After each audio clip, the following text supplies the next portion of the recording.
No sé si a ustedes les ha ocurrido una experiencia que yo vivo con cierta frecuencia. Soy un obispo que diariamente envío un mensaje a las redes sociales.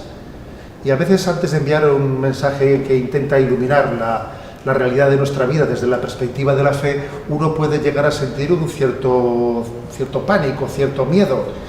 Si digo esto, va a ser interpretado así, posiblemente sea acusado de esto otro, es muy posible que me manipulen. Puede existir un momento de cierto temor, de cierto miedo, antes de enviar un mensaje en el que queremos manifestar la visión cristiana del mundo, porque somos conscientes de que fácilmente puede ser malinterpretado.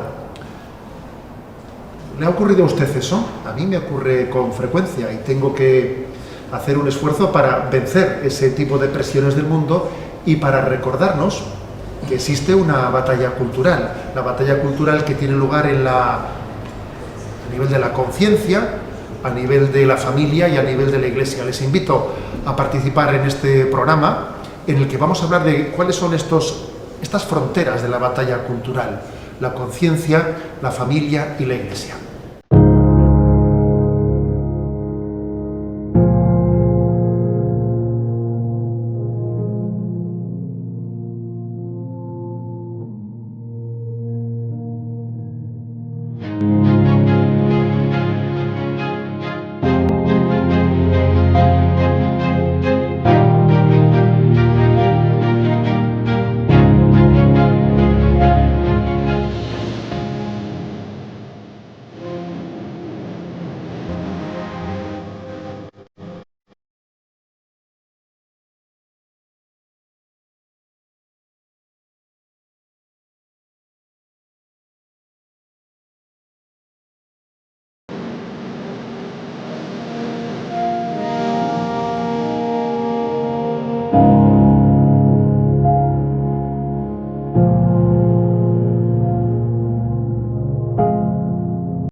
Tenemos que entender nuestra vida como cristianos al servicio de una verdad que nos trasciende y, movidos por el amor, servimos a esa verdad. Hay 3 ámbitos en la vida en los que no debe de regir la ley de la mayoría. Y esos ámbitos son, pues, el ámbito de la conciencia, el ámbito de la familia y el ámbito de la Iglesia. En esos 3 ámbitos son en los que se está teniendo lugar una gran batalla cultural. Existe un miedo a veces de poder hablar de una verdad y de un bien del cual seamos deudores. ¿Se puede seguir hablando de verdad y de bien en una sociedad plural y democrática? Por supuesto que sí. Creo que el problema que tenemos es que nos enfrentamos a un nihilismo disfrazado de democracia. Pero, como decía San Juan Pablo II, con una frase de Jorgen muy luminosa, el relativismo no es la cuna de la democracia, sino que es el virus que puede acabar con ella. A veces nuestra cultura confunde democracia con relativismo y obviamente es un gran error. Las elecciones otorgan el ejercicio del poder, pero las elecciones no dan la razón. Y además, el consenso en el error no convierte el error en verdad. Por eso insisto, hay 3 ámbitos en los que no rige ni debe de regir la ley de la mayoría, que son la conciencia, que son la familia y que son la Iglesia. Uno de los problemas que tiene nuestra sociedad es que todo tiene que ser medido en unos parámetros políticos: derecha, izquierda, progresista, conservador, y son parámetros verdaderamente caducos, incapaces de poder dar cuenta de la realidad en toda su complejidad. ¿No debiéramos, en vez de derechas, izquierda, progresista, conservador, hablar en muchas cuestiones, especialmente cuando son en materia de conciencia, de familia y de Iglesia, hablar en otros términos distintos? ¿Hay en la Iglesia o en la conciencia lugar para la derecha o la izquierda ser progresista o conservador? ¿O no debiéramos más bien utilizar otros términos como verdadero falso, prudente o imprudente? Pues sí, veamos cada uno de estos tres ámbitos, y veamos cómo está teniendo lugar en el ámbito de la conciencia, en el ámbito de la familia y de la Iglesia esta gran batalla cultural. Hablemos de la conciencia en primer lugar.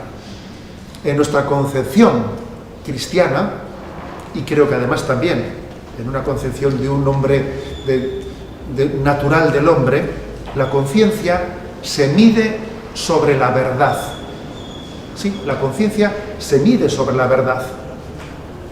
La conciencia, con mucha frecuencia, está siendo invocada como un recurso de subjetividad.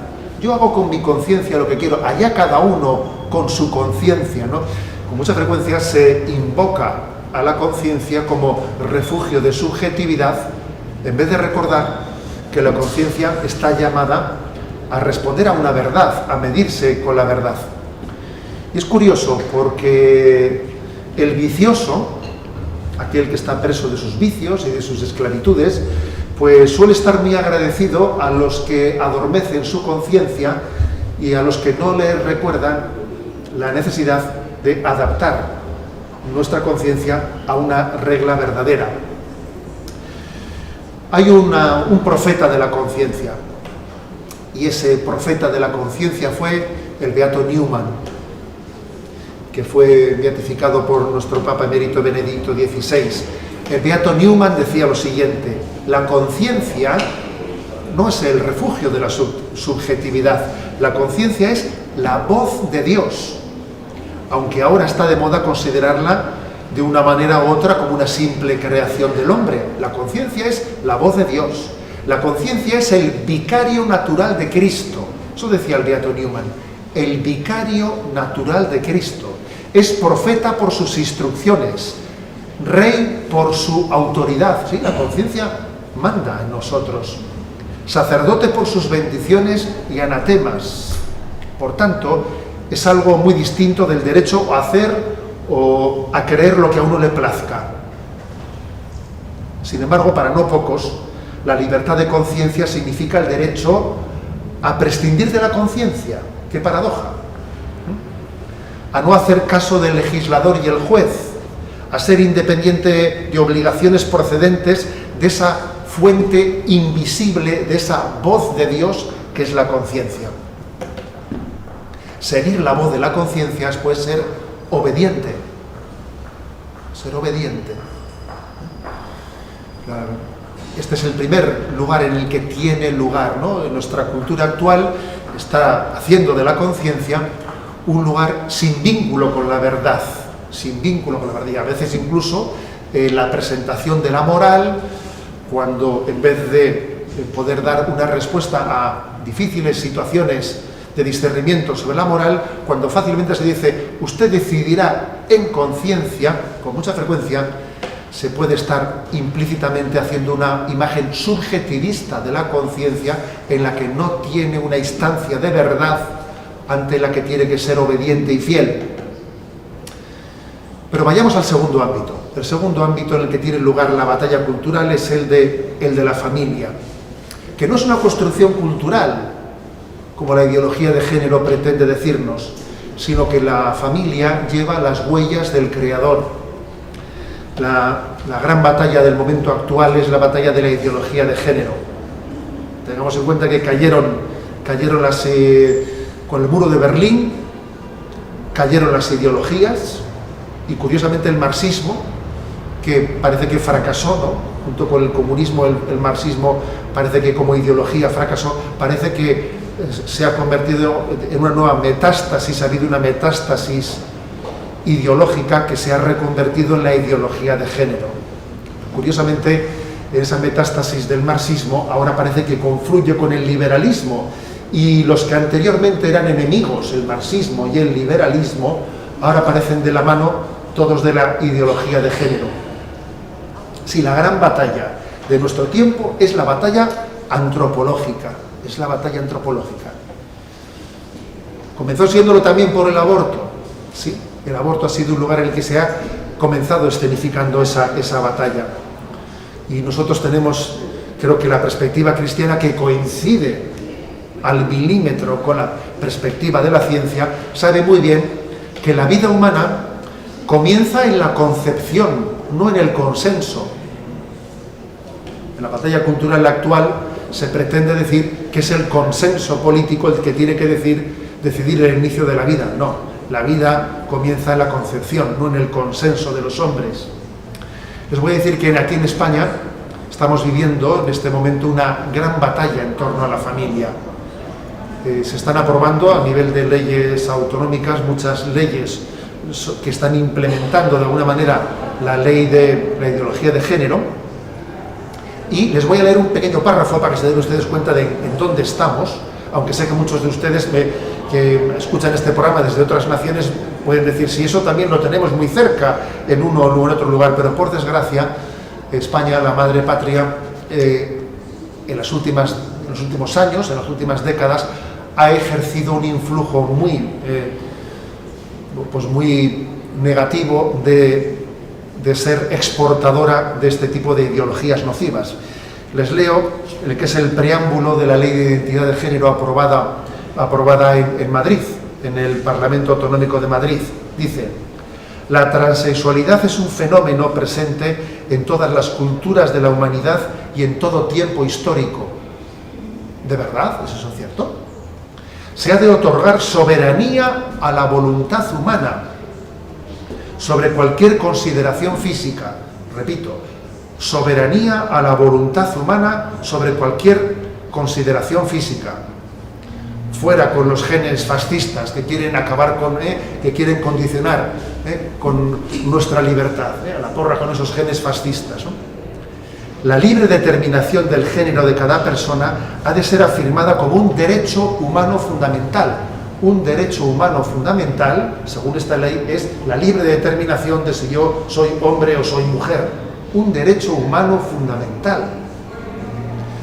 Donde existan tensiones entre las actitudes culturales y los derechos humanos universales, los derechos humanos universales, se refiere a que yo elijo quién soy yo, deben prevalecer. Y por si hubiese alguna duda, dice el preámbulo, en los países de tradición judeocristiana y buena parte de la tradición islámica, la identidad de género fue asociada a la homosexualidad y por tanto proscrita. Bien, como vemos, estamos en una gran batalla cultural en la que la voluntad pretende imponerse sobre la naturaleza. Es quizás la ideología del deseo. La realidad no es objetivamente respetada, sino pretende el deseo, desde nuestra subjetividad, diseñar la realidad. Y hay un tercer ámbito de esta batalla cultural. Le he dicho el primero, el de la conciencia, negándole a la conciencia pues que tenga que ser obediente o que tenga que medirse sobre la regla de una verdad. Uno mismo es el creador, la propia conciencia es la creadora de la verdad. Hay tantas verdades como conciencias hay. Esa es la primera frontera ante la que nos enfrentamos. La segunda es la antropológica, la familiar. Entender que la familia es una creación cultural y que es nuestro deseo, nuestras pulsiones sexuales las que tienen que crear las propias relaciones familiares, incluso la propia identidad personal. Parece mentira que en esta crisis estemos llegando a hablar en estos términos. Y el tercer ámbito es el de la Iglesia. El ataque a la Iglesia, porque existe un profundo odio a la Iglesia, seamos claros, porque la Iglesia en este mundo prácticamente es la única instancia, y especialmente la Iglesia católica, que con ese catecismo de la Iglesia católica, del cual por cierto se cumplen 25 años de su proclamación por San Juan Pablo II, claro, el que la Iglesia católica, en medio de este relativismo, haya sido capaz de proclamar una verdad objetiva expresada en ese catecismo, pues la Iglesia católica es la gran contestataria frente al relativismo. Y entonces la Iglesia también es atacada de muchas formas. Y creo que en este momento una de las formas más evidentes, ¿no?, de ataque hacia la Iglesia es pretender hacer como una relectura de toda su doctrina en clave relativista. Creo que en este momento estamos asistiendo a un cuestionamiento, a un intento también de contraponer, o sea, hacer una lectura del pontificado del Papa Francisco en clave de ruptura de los pontificados anteriores, que obviamente es un intento de introducir, ¿no?, esa clave del relativismo en la vida de la Iglesia, de no aceptación de un catecismo que está fundado sobre unas verdades reveladas, un intento de manipulación de la doctrina de la Iglesia en clave rupturista con los pontificados anteriores. Es curioso, porque no nos hubiésemos imaginado que pudiésemos llegar a ser atacados de esta forma. En el pontificado de Benedicto XVI veíamos que determinados mass media querían ridiculizar el discurso de Benedicto XVI porque se enfrentaba con la modernidad, y en este momento esos mismos mass media intentan utilizar la figura del Papa Francisco como contraponiéndola con la verdad de la tradición de la Iglesia.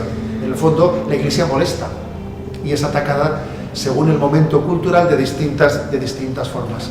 Me atrevería a decir que la herejía principal de nuestro tiempo, con la que se intenta atacar a la Iglesia como depositaria de esa verdad revelada, es la siguiente: el intento de contraponer verdad y caridad.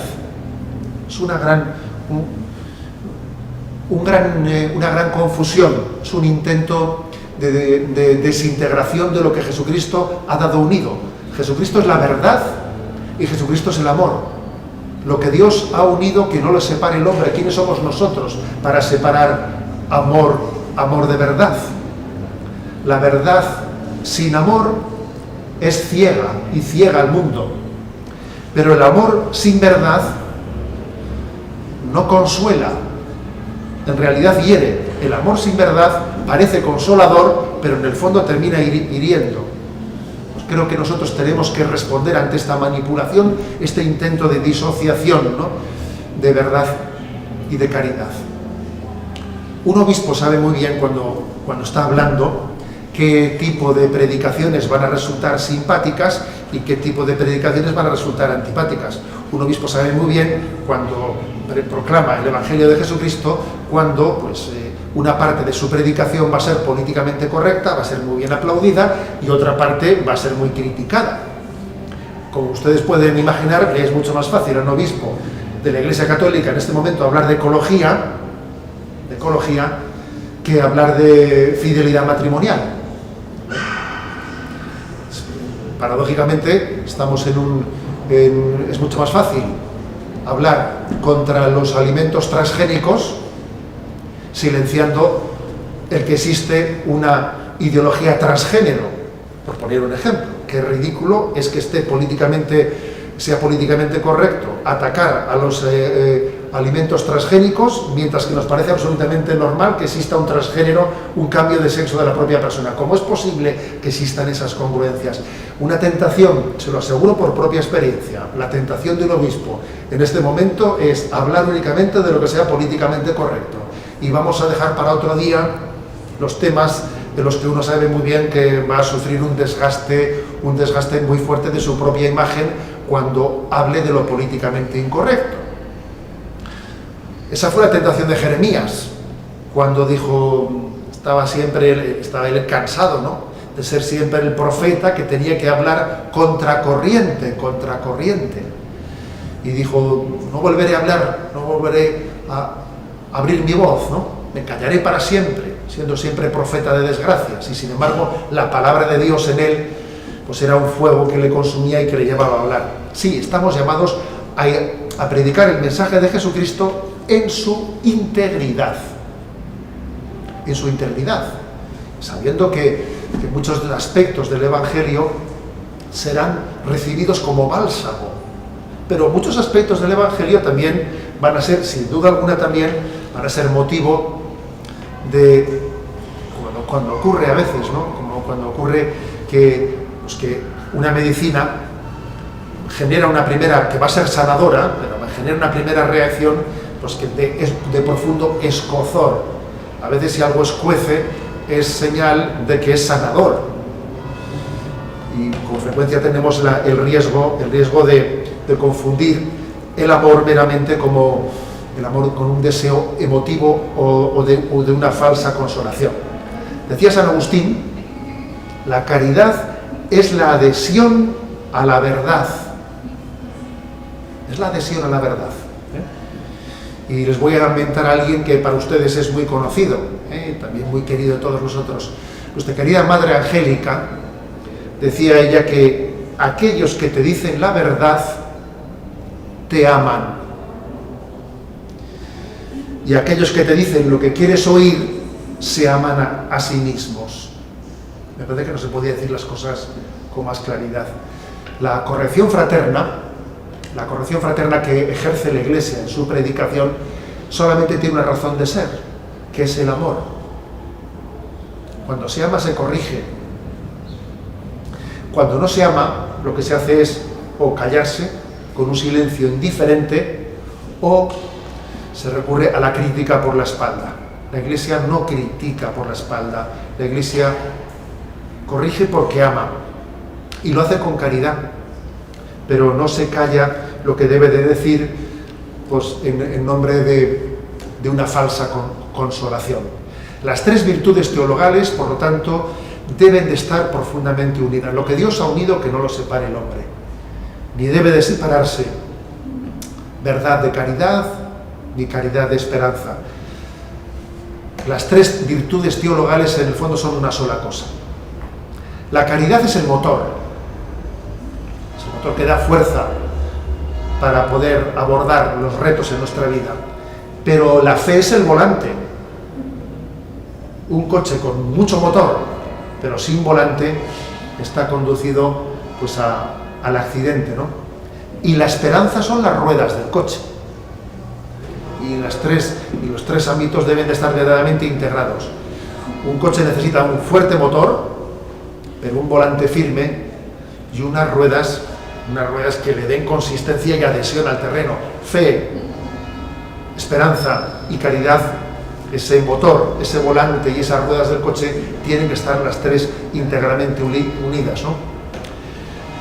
En resumen, digamos que si no se cree la verdad, la familia, la educación, la propia fidelidad a la conciencia no son posibles.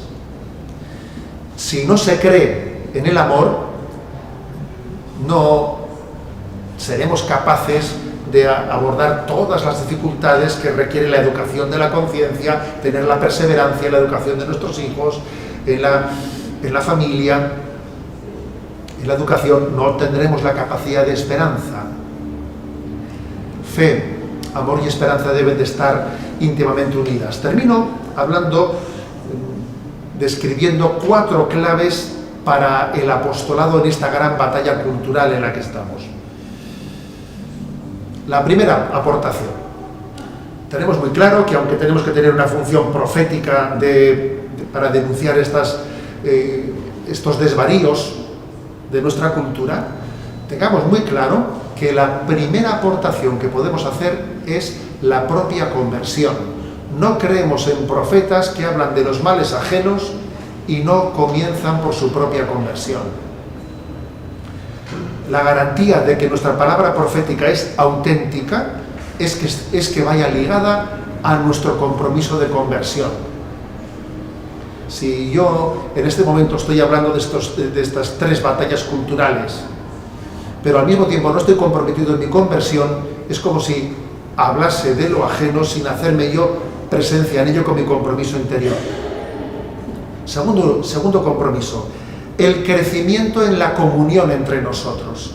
Esta batalla cultural que tenemos, tan fuerte, solamente se puede abordar juntos, unidos, sumando, no siendo grupúsculos diseminados. La Iglesia tiene que ser un lugar de comunión en el que nos ayudemos mutuamente para hacer frente a esa gran batalla cultural.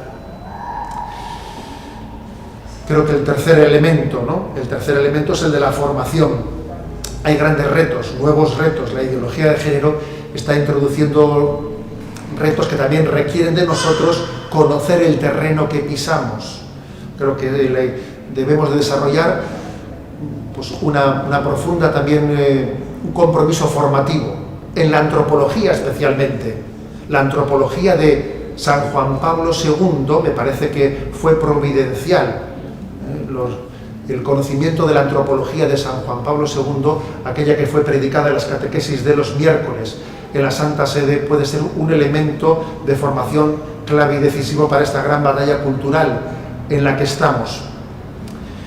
Y por último, pues decir que creo que el cuarto elemento, la cuarta clave, ¿no?, para poder abordar este reto es la clave de, como decía nuestro santo patrono, San Ignacio de Loyola, en todo amar y servir. Quiero decir, ir también a lo pequeño y a lo concreto. Esta gran batalla cultural también tiene que ser abordada desde pequeños retos. Amar en lo concreto, amar en lo sencillo, ser como Fray Escoba, coger la escoba, coger siempre el último puesto, el puesto más sencillo. ¿Cómo hacer frente a un reto cultural que parece que nos supera y nos trasciende de una manera tan patente y somos pues como una gotita frente a un mar? Comenzando desde lo concreto, uno a uno, que diría Santa Teresa de Calcuta, desde los puestos más sencillos, más humildes, valorando mucho lo que tenemos entre manos en la educación de nuestros hijos, con nuestros vecinos, con aquellos con los que nos cruzamos en la calle. El mundo se cambia si cambias tú por dentro, si nos ayudamos unos a otros y si afrontamos los retos que Dios pone en el camino de nuestra vida. Te animo a ello, caminemos juntos en esta gran batalla cultural en la que estamos.